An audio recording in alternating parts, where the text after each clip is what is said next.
안녕하세요. 저는 얼마 전 이혼한 30대 여성입니다. 제가 이렇게 사연 속 주인공이 될 줄은 모르고 그동안 울고 웃으며 다른 사람들의 이야기를 들어왔네요. 그런 저에게 이런 일이 생길 줄 누가 알았을까요? 저는 개념을 상실한 신우와 그런 신우를 감싸고 도는 뻔뻔한 남편과 시어머니 때문에 이혼했습니다. 저희 친정부모님은 순두부 식당을 하십니다. 할머니 때부터 해오던 가업이라서 단골 손님도 많고 다른 지역에 두 개의 지점도 가지고 있습니다. 방송에도 여러 번 나왔고요. 덕분에 크게 부자는 아니어도 경제적으로 어려움 없는 환경에서 자랐습니다.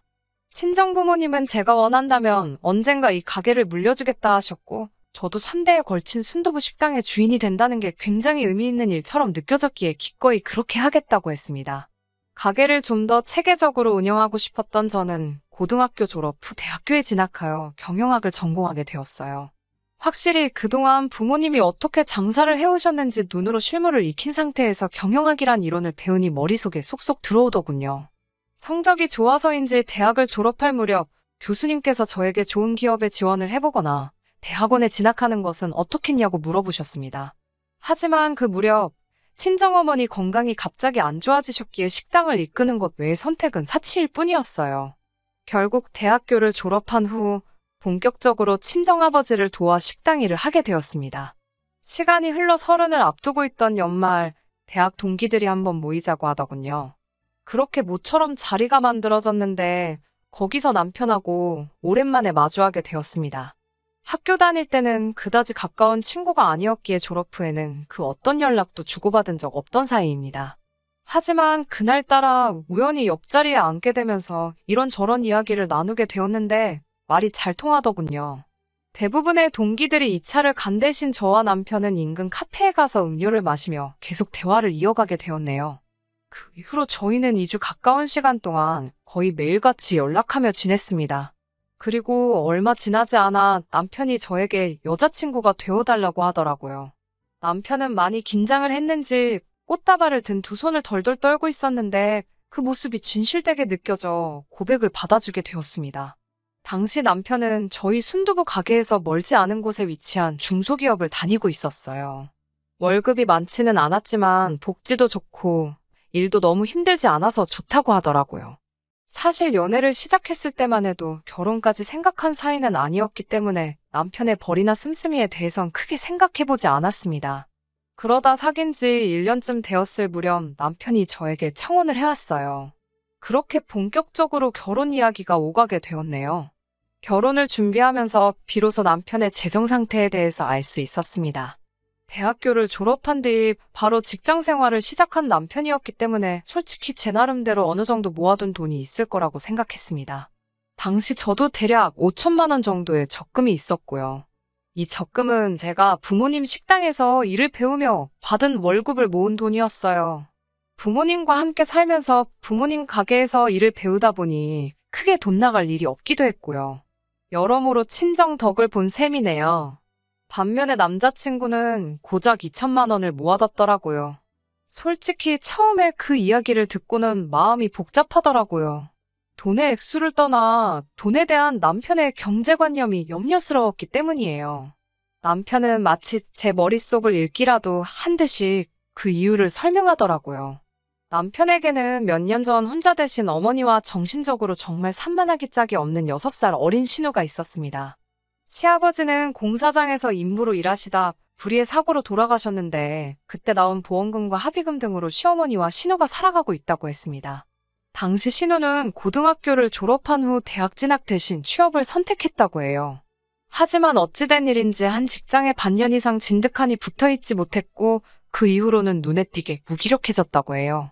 게으르기도 얼마나 게으른지 시어머니가 수거해가지 않으면 자기가 방에서 먹은 과자 봉지 하나 버리는 법이 없다고 들었고요. 병원에선 몸이 아픈 그런 문제가 아니라며 최대한 신우가 마음 편한 환경을 조성해주라고 했답니다. 그 이후로 시어머니는 신우의 마음을 편하게 해준다는 명분으로 신우가 하는 일이라면 무조건 오냐오냐 해주시게 되었고요. 사정이 그렇다 보니 남편이 벌어오는 돈은 거의 대부분 세 식구 생활비로 쓰이는 일이 허다했고 결과적으로 남편이 제대로 돈을 모을 수 없었던 거지요. 남편에게 그런 복잡한 사정이 있을 거라곤 상상도 못했기에 남편의 이야기를 듣고 많이 속상해졌습니다. 간간히 데이트를 하다가 집에 일이 생겼다며 급하게 돌아가는 일도 데이트 중에 신우로부터 와 있는 장문의 문자들도 그제서야 납득이 되었고요. 남편의 잘못으로 만들어진 상황이 아니었으니 제가 안고 가려고 했습니다. 하지만 결혼은 현실이었어요. 서로가 모아둔 돈이라고 해봐야 7천 남짓이었고 이 돈으로 사실 서울에 전세방 하나 구하는 것조차 하늘의 별 따기였습니다. 상황을 눈치채신 친정부모님께서 식당 근처에 사는 조건으로 작은 아파트를 전세로 구해주셨어요.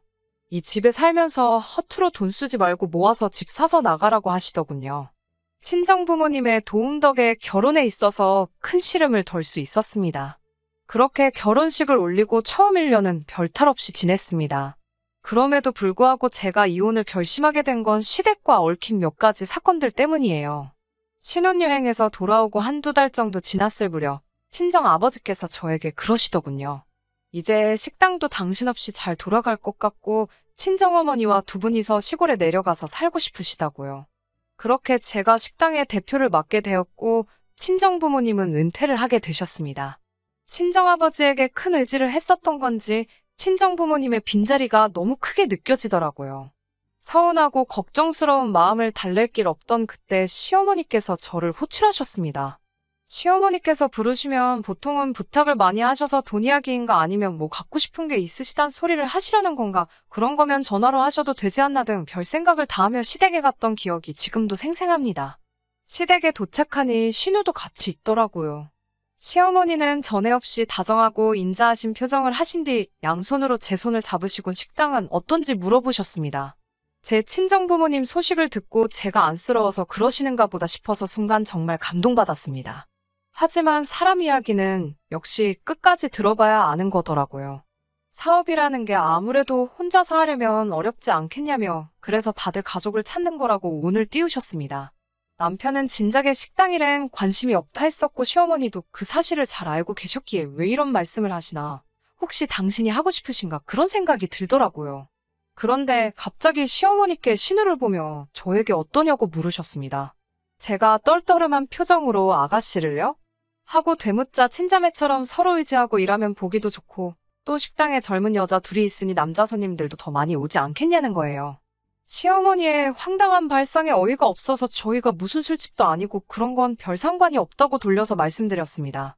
아가씨는 식당에서 아르바이트도 해본 적이 없는 걸로 아는데 갑자기 저랑 식당을 운영하라는 것도 좀 말이 안 되는 것 같다고 솔직히 털어놓았고요. 그러자 시어머니는 한층 냉랭해진 목소리로 애가 아르바이트를 안 해봤다고 해서 못한다는 보장이 있냐고 왜 시켜보지도 않고 애 앞에서 안 된다 소리를 하냐며 언짢은 기색을 내보이셨습니다.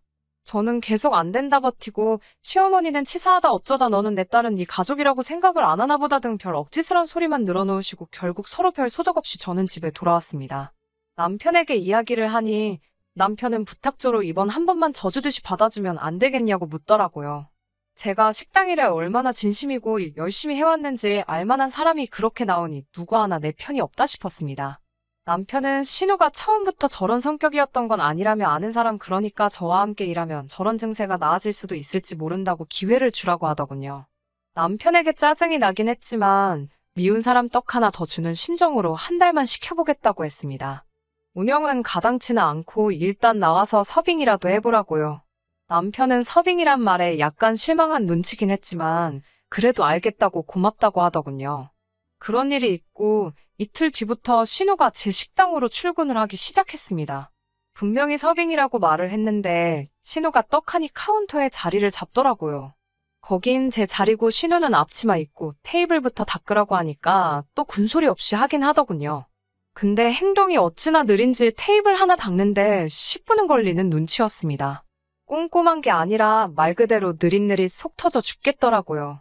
특히 테이블 위에 휴지라도 하나 있으면 그 휴지를 버리는 게 아니라 휴지만 이리저리 밀어대면서 테이블을 닦고 휴지는 그 자리에 그대로 두는 거예요.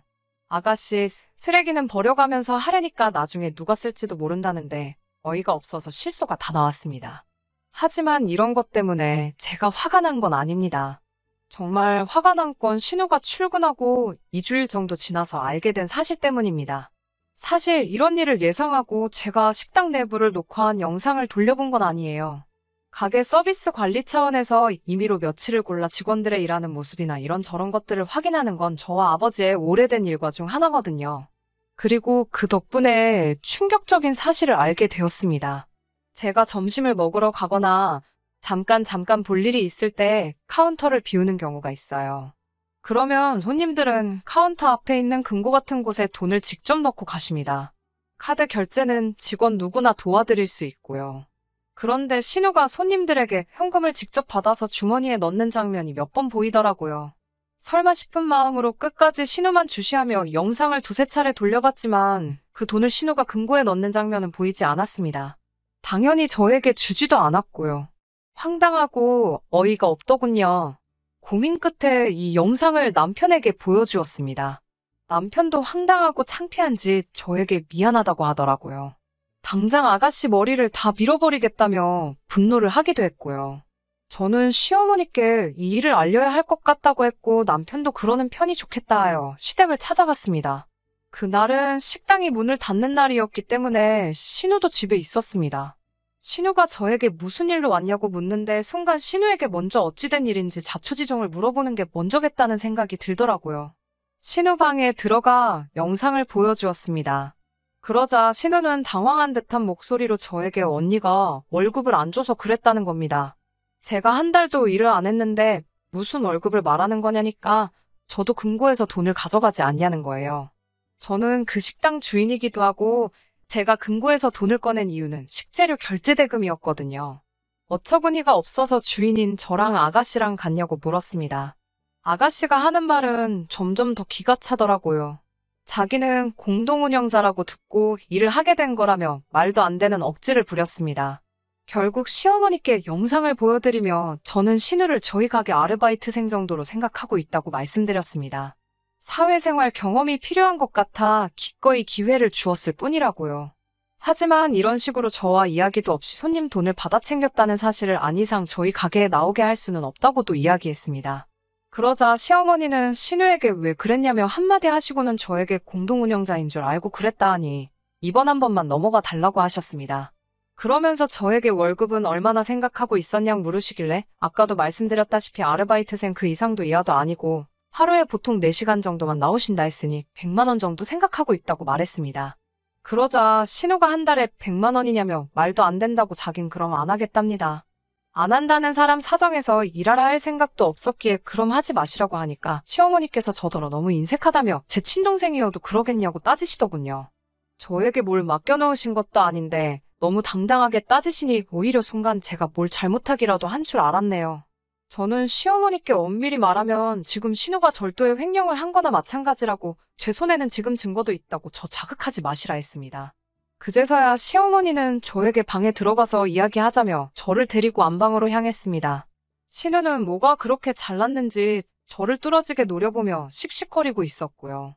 안방에 들어가니 시어머니께서 태도를 바꾸시곤 자기 딸이 아픈 사람인 거 저도 알지 않냐면서 이번 한 번만 넘어가 달라고 하셨습니다. 가뜩이나 아픈 애 기죽여서 뭐하냐며 더 이상 신우한테 뭐라고 하지도 말라고 하셨어요. 아르바이트생이라고 생각해도 좋고 100만 원만 줘도 좋은데 신우한테 직접 티는 내지 말랍니다. 제 속으로만 그렇게 생각하고 겉으로는 공동운영자 대우를 해주면 안 되겠냐고요. 모처럼 신우가 식당 나가는데 분소리 안 내고 다니고 있었는데 다시 안 나간다고 하면 시어머니도 다시 예전처럼 하루 종일 신우랑 붙어 있어야 된다며 한 번만 이해해달라고 통사정을 하셨습니다. 시어머니가 한껏 자세를 낮추고 저에게 부탁을 해오시니 제 마음도 흔들리더군요. 차라리 소리치고 화를 내고 저를 꺼그려 두셨으면 저도 인정사정 봐주지 않았을 텐데 말이에요. 그렇게 결국 알겠다고 이번 일은 그냥 넘어가겠다고 대신 절대로 제 눈을 속일 생각하지 말라고 신우에게 단단히 일러달라 부탁드렸습니다. 하지만 신우는 제가 생각했던 것보다 훨씬 지나친 정신이 상자였습니다. 지금도 생각하면 소름이 끼치는데요. 이튿날 출근한 신우는 콧노래를 부르며 가게 안을 활개를 치고 돌아다녔습니다. 그런 신우를 보면서 정말 이상하다 싶었고 오늘 무슨 사고라도 칠 것만 같은 기분 나쁜 예감까지 들었습니다. 하지만 예상과는 달리 별일은 없었어요. 그런데 저녁 장사가 끝나갈 무렵 배달 갔던 몇몇 손님들에게 전화가 걸려왔습니다. 순두부찌개에서 은색 철수세미 같은 게 나왔다는 거예요. 전화뿐만 아니라 인터넷 배달 주문 후기에도 이물질이 나왔다는 글이 올라왔습니다. 도무지 납득이 되지 않았어요. 100번 양보해서 한두 손님이 그런 불편한 경험을 하실 수 있다고 해도 어떻게 그날 배달 나간 모든 손님들 음식에서 동일한 이물질이 나올 수 있겠어요. 8손님 중 5분에게 그런 컴플레인을 받고 설마 싶은 마음에 다른 3분께도 직접 전화를 걸었습니다. 식당 주인 입장에선 손님에게 먼저 저희 음식에서 이물질이 나왔냐고 묻는 것 자체가 저희는 음식을 제대로 관리하지 못합니다라는 고백이나 진배였기 때문에 속상한 마음을 감출 수가 없었어요. 하지만 대충 넘어갈 문제가 아니다 싶어서 제 딴에도 큰 용기를 낸 거였습니다. 그러자 3손님 모두 맞다고 이물질이 있었다고 이야기해 주시더군요. 얼마 전까지 주방에서 실제로 철수세미를 썼었기에 얼마 전이었다면 정말 저희 실수였을 수도 있습니다. 하지만 철수세미는 그때 이후로 더는 사용하지 않고 있었기 때문에 더욱더 오늘의 사건을 이해할 수가 없었지요. 저는 주방 이모에게 혹시 오늘 주방에 이모님 말고 누가 들어온 적이 있었냐고 물었습니다. 주방 이모는 저희 가게에서 10년도 넘게 계셨던 분입니다. 주방 이모는 그렇지 않아도 이 이야기를 해야 하나 말아야 하나 싶었는데 잘 됐다며 제 신호가 몇 번이고 들락거렸답니다. 특히 포장이 들어올 때마다 도와준다며 어찌나 걸치적거리게 굴었는지 성가셔 혼났다고요. 유난히 손님도 많고 바빠서 제가 호래신경을 많이 쓰기도 했었고 제가 거래처랑 통화하는 일로 몇 번 자리를 비운 사이에 있었던 일이더라고요. 결국 어쩔 수 없이 주방이 녹화된 영상을 돌려보게 되었습니다. 지난해부터 배달 주문을 시작했는데 주변 가게 사장님들이 혹시 모르니 만일의 경우를 위해 설치하라고 해서 해둔 거였습니다. 영상을 확인하곤 경악을 금치 못했습니다. 찌개류를 포장할 때 압축 비닐을 씌우는 기계가 있거든요. 그 기계에 음식이 담긴 그릇을 놓으면서 순간 주머니에 있는 무언가를 꺼내서 휘리릭 섞고 있었습니다. 그날 들어온 모든 주문 음식에 전부 다 같은 짓을 했어요. 더는 참을 수가 없어서 남편에게 전화를 걸려다가 그래도 자기 동생인데 또 감사가 돌까 싶어서 그 길로 그냥 시댁으로 쫓아갔습니다. 시댁에 도착하니 시어머니가 무슨 일이냐며 현관을 열어주셨어요. 저는 너무 화가 났던 탓에 인사도 제대로 하지 않고 신우방으로 뛰어들어가다시피 했습니다. 제가 방문을 열자 신우가 깜짝 놀라더군요. 순간 제 눈에 신우가 오늘 입었던 가디건이 보였습니다. 옷을 확 낚아채니 신우가 뭐하는 짓이냐며 달라들었고 순간 주머니에서 철수세미가 떨어지더군요. 저는 냉큼 사진을 찍었습니다. 뒤늦게 따라 들어온 시어머니가 지금 이게 뭐하는 거냐며 호통을 치셨기에 제가 오늘 있었던 일을 하나도 빠짐없이 들려드렸습니다. 시어머니는 말도 안 된다면서 저더러 엄한 애를 잡을 게 아니고 가서 가게 관리나 똑바로 하라며 악을 쓰시더군요.